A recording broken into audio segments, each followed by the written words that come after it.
देखिए अपन आदर्श ट्रांसफार्मर के लिए ये फॉर्मूला अपन ने निकाल लिया था, एप्सिलॉन एस अपॉन में epsilon P is equal to N S upon में एन पी। इक्वेशन नंबर अपने पास ये क्या आ गई थी, थर्ड आ गई थी। ये इक्वेशन नंबर थर्ड थी। अब देखिए गौर कीजिएगा, इसमें ट्रांसफार्मर की कुंडलियों का प्रतिरोध अपन नगण्य मान लें तो ऐसी स्थिति में विद्युत वाहक बल का जो मान है वो उनके विभवांतर के लिए क्या होगा, समान होगा। यानी विद्युत वाहक बल विभवांतर के तुल्य हो जाएगा अगर उनका प्रतिरोध कैसा हो, नगण्य हो। तो अपन यूं कह सकते हैं आदर्श ट्रांसफार्मर के लिए कुंडलियों का प्रतिरोध क्या होता है, नगण्य होता है। तो देखो, चूंकि आदर्श ट्रांसफार्मर के लिए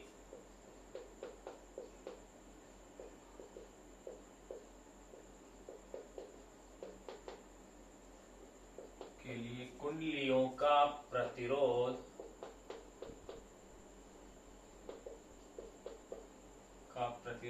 नगण्य माना जाता है।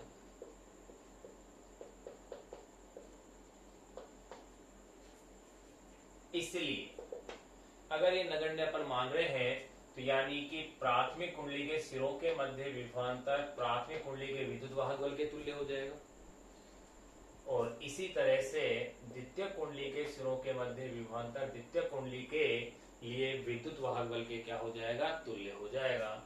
अतः समीकरण को आप यूं लिख सकते हैं, Vs अपॉन में Vp is equal to epsilon S upon में epsilon P is equal to NS upon में NP। ये आ गई इक्वेशन नंबर आपके पास 4। अब देखिएगा आदर्श ट्रांसफार्मर की एक विशेषता और, कि आदर्श ट्रांसफार्मर में प्राथमिक कुंडली पर जो निवेशी शक्ति है द्वितीय कुंडली के लिए निर्गत शक्ति भी उतनी ही होगी। यानी इनपुट पावर और आउटपुट पावर दोनों क्या होंगी, इक्वल। इसीलिए तो इसकी एफिशिएंसी यानी दक्षता क्या होती है, 100% होती है। तो अपन ये कह सकते हैं आदर्श ट्रांसफार्मर में किसी भी प्रकार की ऊर्जा का क्षय नहीं होता है, लेकिन व्यवहारिक ट्रांसफार्मर में ऊर्जा क्षय होगा, जिसको अपन इसी में आगे पढ़ेंगे। तो देखिए आदर्श ट्रांसफार्मर के लिए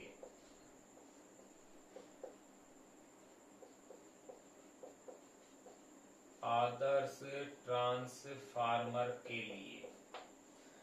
ट्रांसफार्मर के लिए क्या होता है, प्राथमिक कुंडली पर निवेशी शक्ति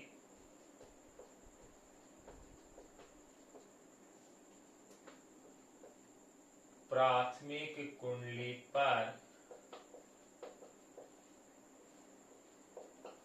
निवेशी शक्ति बराबर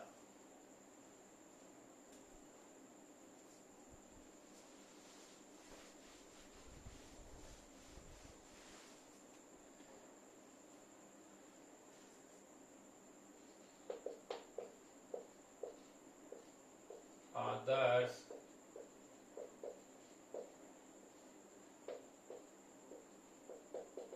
ट्रांसफार्मर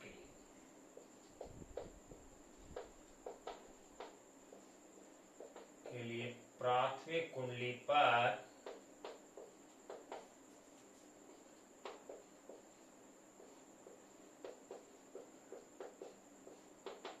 निवेशी शक्ति इजिकल टू क्या होगा, द्वितीय कुंडली पर निर्गत शक्ति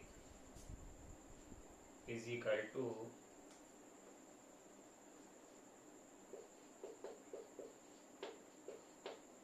द्वितीय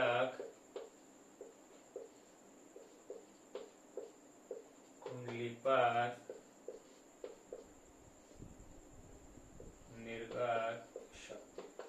और देखो ये चीज अपन बहुत पढ़ चुके हैं कि विद्युत परिपथों में शक्ति होती क्या है, वोल्टता और धारा का गुणनफल। तो प्राथमिक कुंडली के लिए शक्ति क्या हो जाएगी, प्राथमिक कुंडली के लिए वोल्टता इंटू प्राथमिक कुंडली के लिए धारा। अर्थात यूं कह सकते हैं प्राथमिक कुंडली पर निवेशी शक्ति यानी कि PP is equal to PS। लेकिन ये अप्लाई होता है केवल आदर्श ट्रांसफार्मर के लिए। अब देखो PP ये क्या होगा, VP इंटू IP। भाई IP प्राथमिक कुंडली के लिए धारा है, VS IS। तो क्या समीकरण बन गई है, देखिएगा VS अपॉन में VP is equal to VP is equal to V S upon में वीपी इज इक्वल टू ये हो जाएगा आई पी अपॉन में आई एस। इक्वेशन नंबर 5 आ गई क्या? देखो बिल्कुल यही बनेगी, वी एस अपॉन में VP is equal to I P upon में आई एस। तो अपन यो समीकरण 4 और 5 दोनों को मिलाएं तो यो कह सकते हैं अतः एक साथ आप यो कह सकते हो, क्या कह सकते हैं? देखो वी एस अपॉन में VP is equal to epsilon S upon में epsilon P is equal to N S upon में N P is equal to I P upon में आई एस। ये लो समीकरण नंबर 6 आ गई। अब समीकरण नंबर जो 6 आई है उसमें अपन क्या देखते हैं कि यहाँ एन एस अपॉन में जो एनपी है यानी द्वितीय कुंडली में फेरों की संख्या और प्राथमिक कुंडली में फेरों की जो संख्या है इसे कहा जाता है फेरा अनुपात या परिणमन अनुपात या इसे कहते हैं चक्र अनुपात। तो ये लाइन और अपन इसमें ऐड कर देते हैं, जिससे मैं देखो इसके आगे का मैं यहां लिख रहा हूं, यहां एन एस अपॉन में एनपी इज इक्वल टू ये कहलाता है परिणमन अनुपात। परिणमन अनुपात या इसे कहते हैं फेरा अनुपात। ध्यान रहे द्वितीय कुंडली में फेरों की संख्या और प्राथमिक कुंडली में फेरों की संख्या का यह अनुपात है, ने की प्राथमिक कुंडली और द्वितीय कुंडली में फेरों का अनुपात। यहां NS अपॉन में NP इज इक्वल टू परिणमन अनुपात या फेरा अनुपात या इसे ही अपन कहते हैं चक्र अनुपात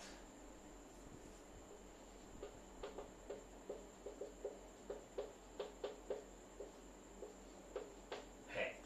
अब एक चीज देखिए, समीकरण 6 से अपने पास क्या स्पष्ट हो रहा है कि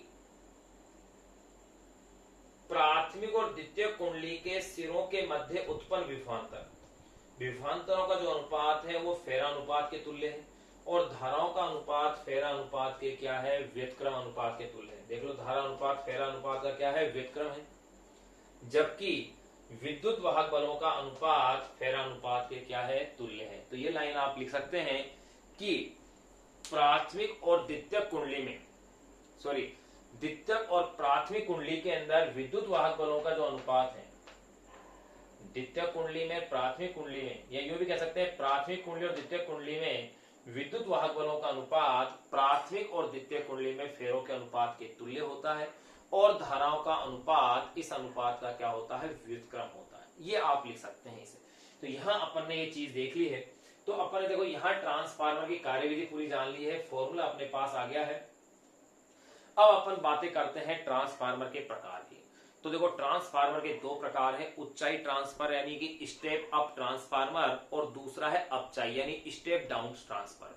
बस एक लाइन याद रखिए, स्टेप अप ट्रांसफार्मर का मतलब है जिस ट्रांसफार्मर की द्वितीय कुंडली में फेरों की संख्या प्राथमिक कुंडली में फेरों की संख्या से क्या हो? अधिक हो, तो वो कहलाएगा उच्चाई ट्रांसफार्मर यानी कि स्टेप अप ट्रांसफार्मर कहलाएगा।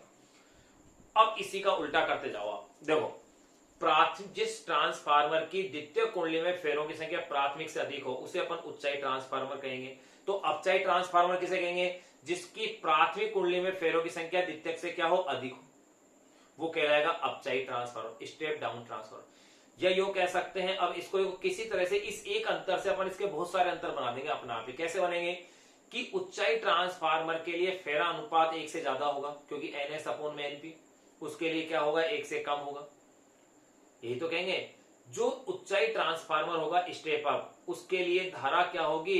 प्राथमिक के लिए, यानी ये अनुपात अपन सारे निकाल सकते हैं। तो इसको लिख ही लेते हैं, एक एक को अंतर के रूप में अपन जान लें इसे।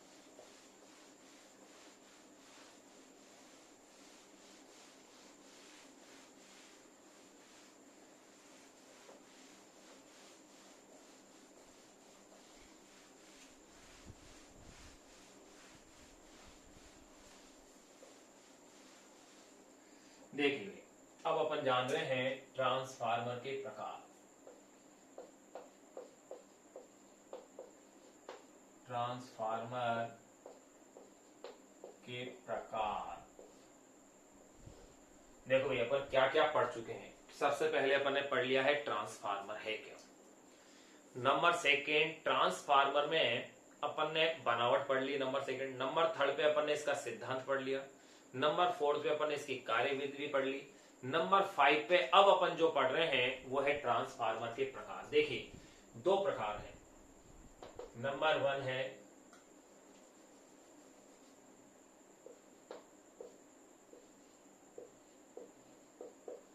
ऊंचाई ट्रांसफार्मर,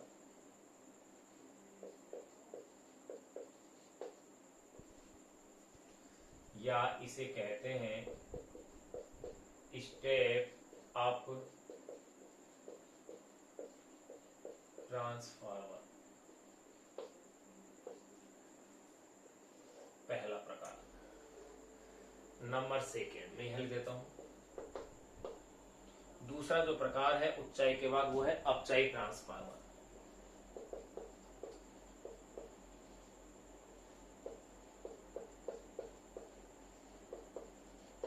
अपचाई ट्रांसफार्मर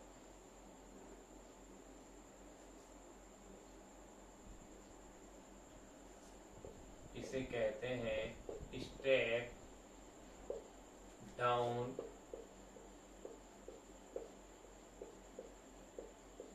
ट्रांसफार्मर।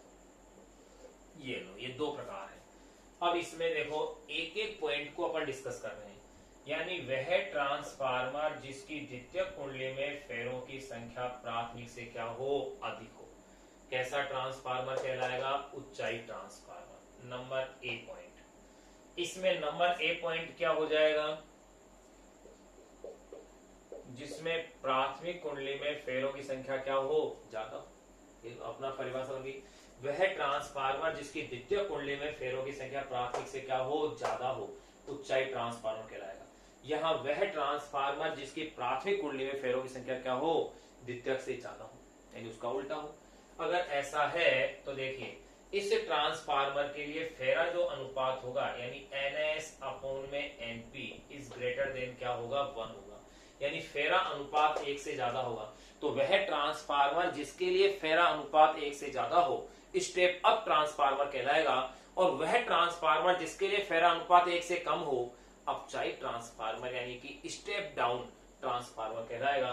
तो इसमें नंबर बी हो जाएगा NS अपॉन में NP इज लेस देन 1। फिर नंबर सी, अगर तीसरा अगर मैं डिफरेंस देखता हूं तो मैं क्या पाता हूं कि इसके अंदर जिसमें फेरों से क्या अधिक होगी उसके लिए वोल्टता क्या होगी, अधिक, यानी VS इज ग्रेटर देन इसमें क्या होगा, VP। लेकिन देखिए इसके अंदर क्या होगा कि इसमें फेरों से क्या P में अधिक है, तो VP इज ग्रेटर देन क्या हो जाएगा, VS। यहाँ पर VP का मान क्या होगा, ज्यादा होगा। चलो इसे इस क्रम से लिख देते हैं, VS और इसे कर दें आप VP। तो ये लो, ये टांग भी उल्टी कर दीजिए S से। इसमें VP का मान V से क्या होगा, ज्यादा होगा। नंबर डी, अगर आप बात करें इसमें धारा की, तो देखो भैया द्वितीय कुंडली के अंदर धारा प्राथमिक से क्या होगी, कम, क्योंकि जिस कुंडली में वोल्टता ज्यादा उसमें धारा कम, क्योंकि शक्ति का मान नियत। तो नंबर डी, यहां पर भी देखिए IS और IP है, तो प्राथमिक कुंडली में धारा, प्राथमिक कुंडली पर वोल्टता ज्यादा है, इसका मतलब वहां उसके लिए धारा क्या हो जाएगी, कम हो जाएगी। यहां अपन ने ये कॉन्सेप्ट देख लिया है। अगर इनका प्रदर्शन देखें तो देखो इसको अपन इस प्रकार से शो करेंगे, प्राथमिक कुंडली में फेरों की संख्या तो क्या बनानी है आपको, कम बनानी है। ये आपका प्राथमिक कुंडली होगी, ये करोड़ बना दीजिए इसके लिए, ये अपन ने इसके लिए करोड़ बना दी। अब देखिएगा इस ट्रांसफार्मर की द्वितीय कुंडली में फेरों की संख्या क्या है, ज्यादा है।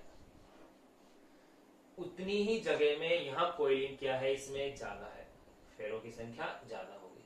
अगर मैं बात करूं इस ट्रांसफार्मर के लिए, तो देखो इसका प्रदर्शन कैसे करेंगे। प्राथमिक कुंडली में फेरों की संख्या इसमें क्या होगी, ज्यादा होगी। ये प्राथमिक कुंडली है, ये आपने इसमें करोड़ बना दी है। फिर देखिए द्वितीय कुंडली में फेरों की संख्या क्या होगी, कम होगी। ये तो यहाँ अपने पास ये जो ट्रांसफार्मर बन गए हैं, दो प्रकार हो गए, उच्चाई ट्रांसफार्मर और अपचाई ट्रांसफार्मर। इनमें मैंने अंतर भी कर दिया, ये चीज जान ली। अब ट्रांसफार्मर के प्रकार के बाद अपन जो कॉन्सेप्ट जानेंगे, वो जो टॉपिक है वो है ट्रांसफार्मर की दक्षता।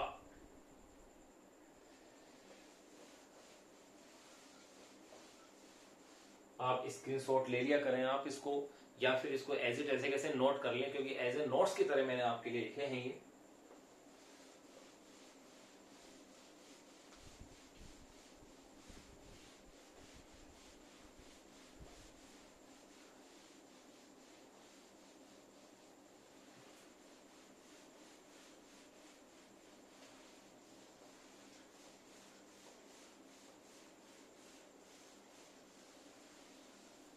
अब अपन जानेंगे ट्रांसफार्मर की दक्षता। देखिए होती क्या है।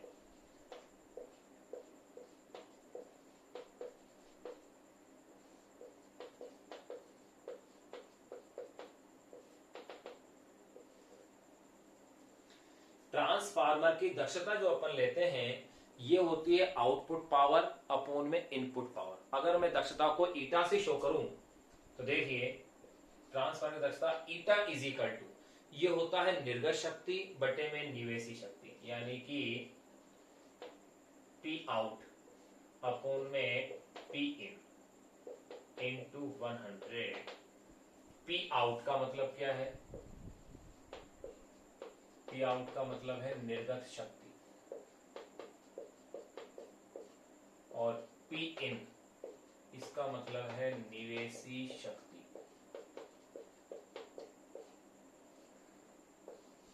अब इसमें गौर करने वाली बात क्या है, अगर आदर्श ट्रांसफार्मर है तो उसकी दक्षता तो 100% होती है।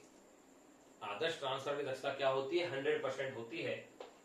लेकिन व्यवहारिक ट्रांसफार्मरों की दक्षता 100% नहीं होती है।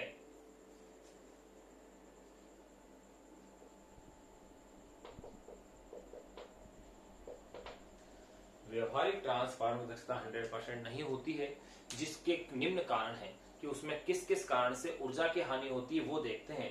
तो यह लिख देते हैं। देखो आदर्श ट्रांसफार्मर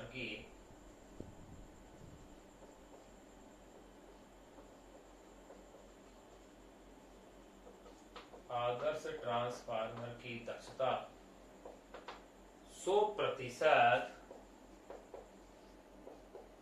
मानी जाती है, परंतु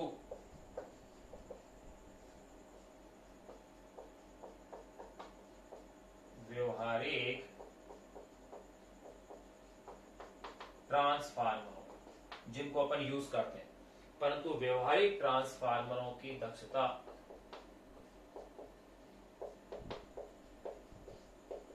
100% नहीं होती है।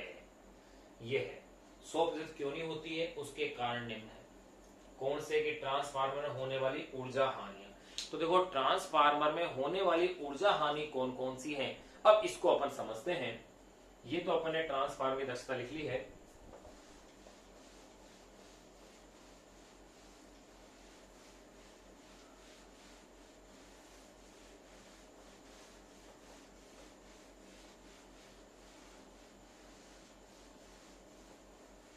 यानी ट्रांसफार्मर में होने वाली ऊर्जा हानि और उसे कम करने के उपाय। देखो एक एक करके एक एक को जानते हैं।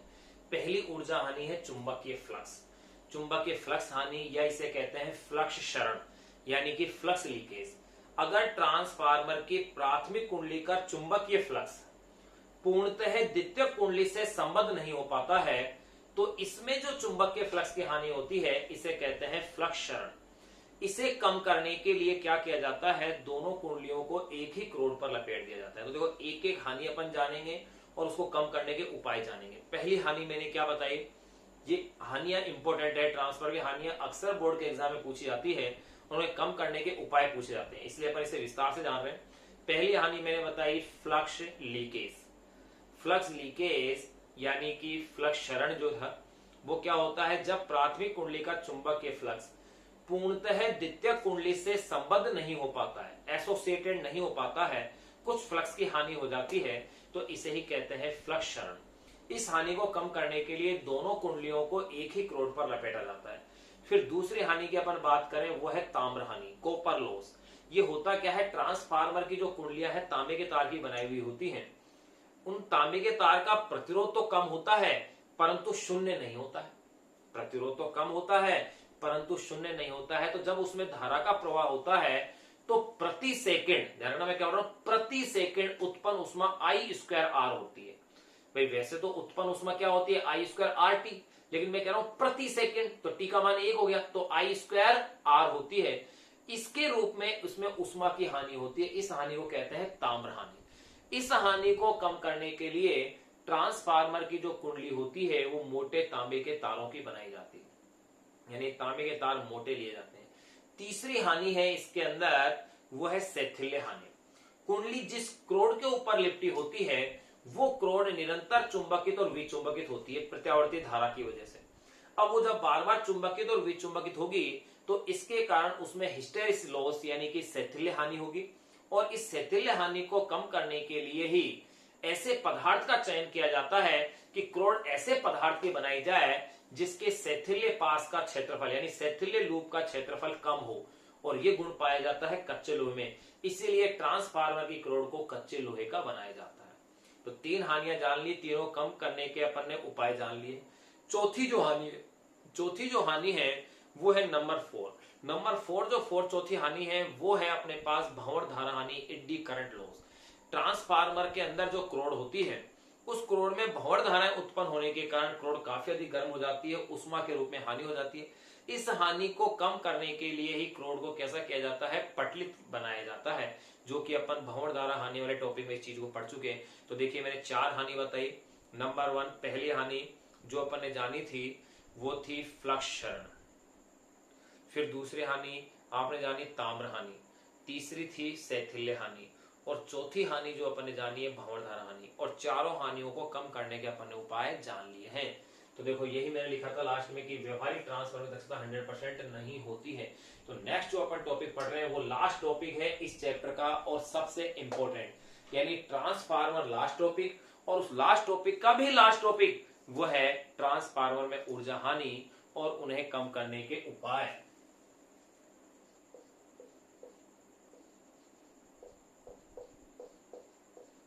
ट्रांसफार्मर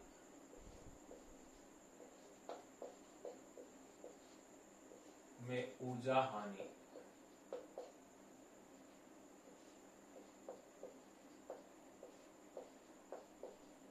तथा उसे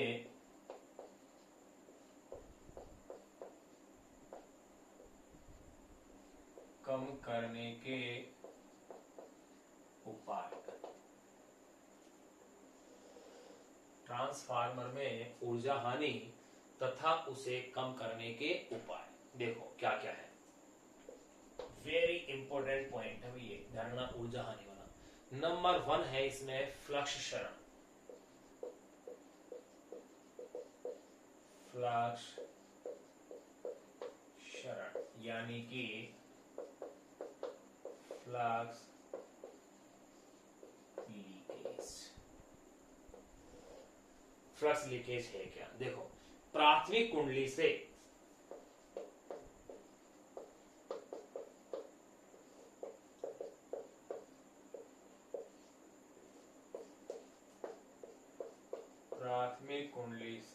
संबद्ध चुंबकीय फ्लक्स, प्राथमिक कुंडली से संबद्ध चुंबकीय फ्लक्स जब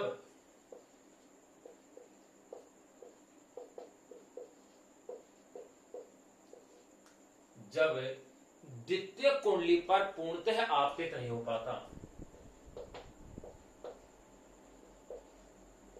जब द्वितीय कुंडली पर पूर्णतः आपतित नहीं हो पाता, जब प्राथमिक कुंडली से संबद्ध चुंबकीय फ्लक्स द्वितीय कुंडली पर पूर्णतः आपतित नहीं हो पाता तो इसे फ्लक्स क्षरण कहते हैं। नहीं हो पाता तो इसे फ्लक्स यानी कि फ्लक्स लीकेज। प्राथमिक कुंडली से संबद्ध चुंबकीय फ्लक्स जब द्वितीय कुंडली पर पूर्णतः आपतित नहीं हो पाता तो इसे फ्लक्स क्षरण कहते हैं। ये इसे अपन कम करने के लिए दोनों कुंडलियों को एक ही क्रोड पर क्या कर देते हैं, लपेट देते हैं।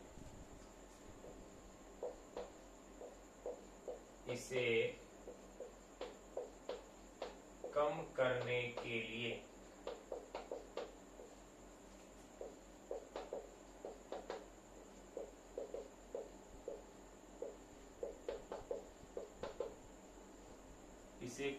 के लिए दोनों कुंडलियों को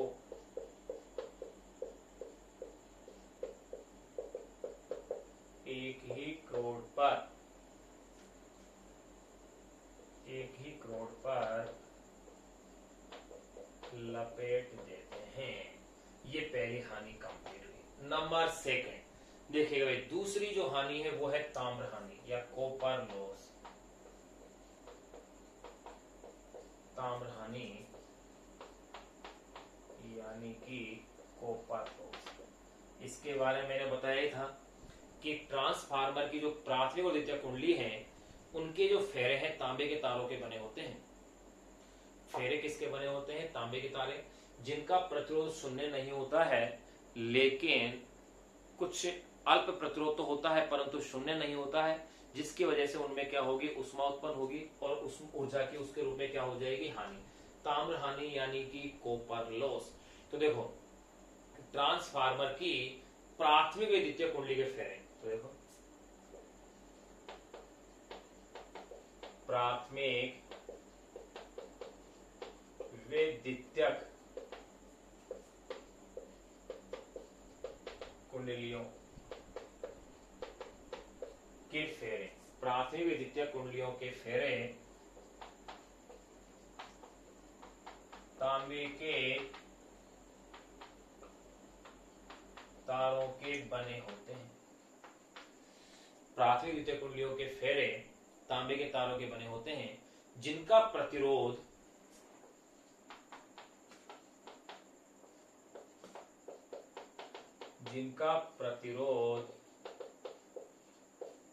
अल्प होता है परंतु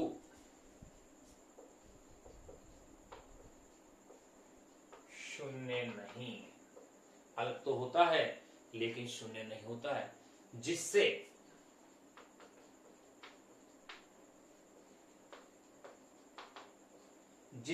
इनमें आई स्क्वायर आर के रूप में, आई तो क्या है, धारा, और आर क्या है, प्रतिरोध, जिससे इनमें आई स्क्वायर आर के रूप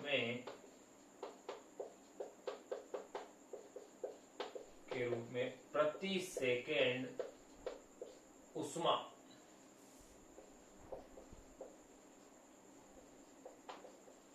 उत्पन्न होती है, जिससे इनमें आई स्क्वायर आर के रूप में प्रति सेकंड उष्मा उत्पन्न होती है, जिसे ताम्र हानि कहते हैं।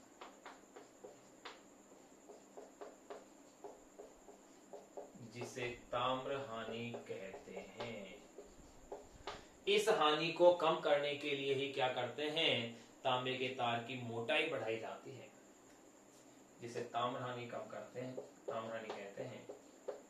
इसे कम करने के लिए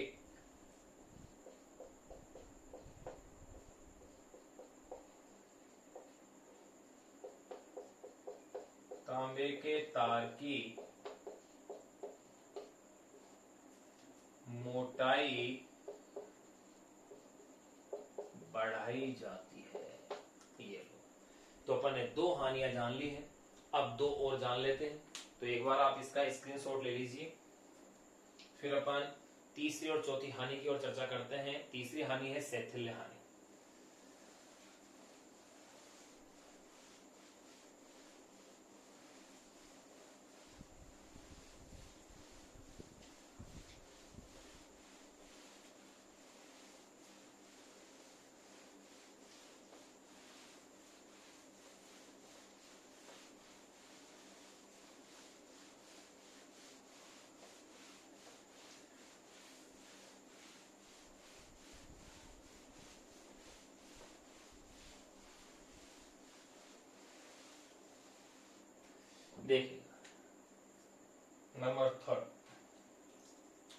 तीसरी हानि,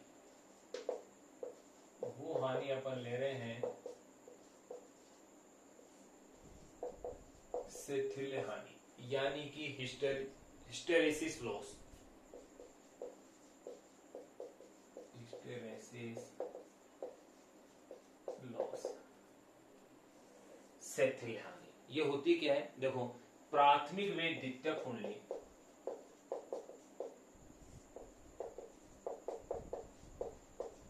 प्राथमिक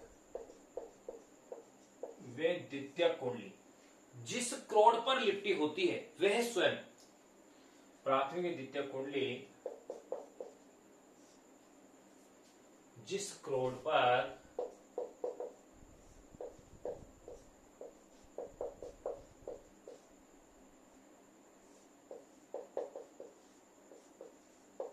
लिपटी होती है वह स्वयं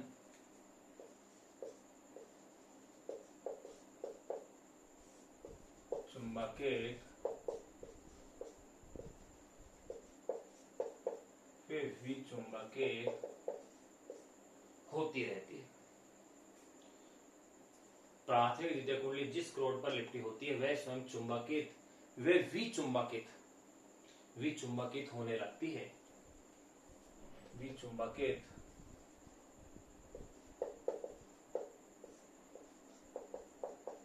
होने लगती है। प्राथमिक द्वितीयक कुंडली जिस क्रोड पर लिपटी होती है,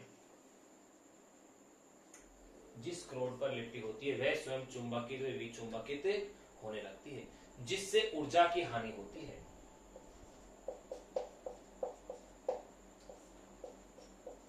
जिससे ऊर्जा की हानि होती है, जिससे ऊर्जा की हानि होती है। इस ऊर्जा हानि को ही शिथिल हानि कहते हैं, जिससे ऊर्जा की हानि होती है, जिसे शिथिल हानि कहते हैं। इस हानि को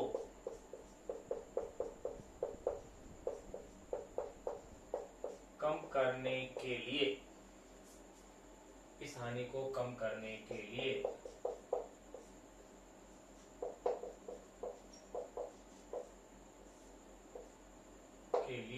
ट्रांसफार्मर की क्रोड ऐसे पदार्थ की बनाई जाती है जिसका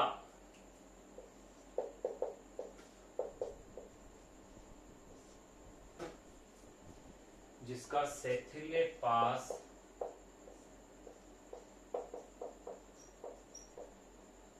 क्षेत्रफल कम हो,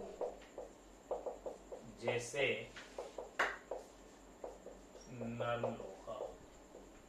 तो यही कारण है कि ट्रांसफार्मर की क्रोडो किसका बनाया जाता है, नरम लोहे का। चौथी और लास्ट हानि है भंवर धारा हानि, भंवर धारा हानि, एडी करंट लॉस। देखिए भंवर धारा हानि है क्या, प्राथमिक और द्वितीयक कुंडली जिस क्रोड पर लिपटी होती है उसमें भंवर धाराएं उत्पन्न हो जाती है। क्रोड के अंदर प्राथमिक व द्वितीयक कुंडली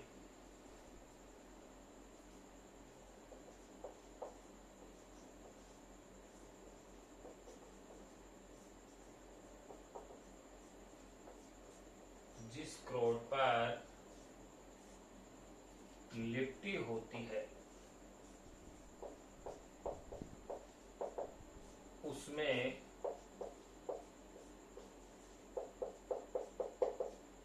भंवर धाराएं उत्पन्न हो जाती हैं, उसमें भंवर धाराएं क्या होती है, उत्पन्न हो जाती है, जिससे क्रोड में उष्मा के रूप में शक्ति का क्या होता है, क्षय होता है, जिससे क्रोड में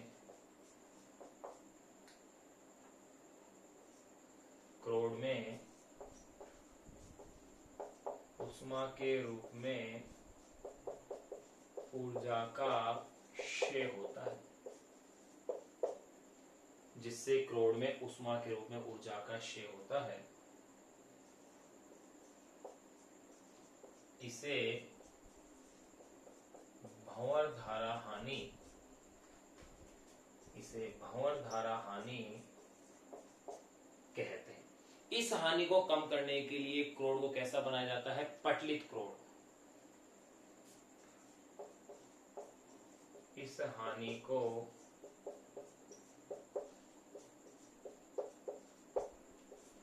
कम करने के लिए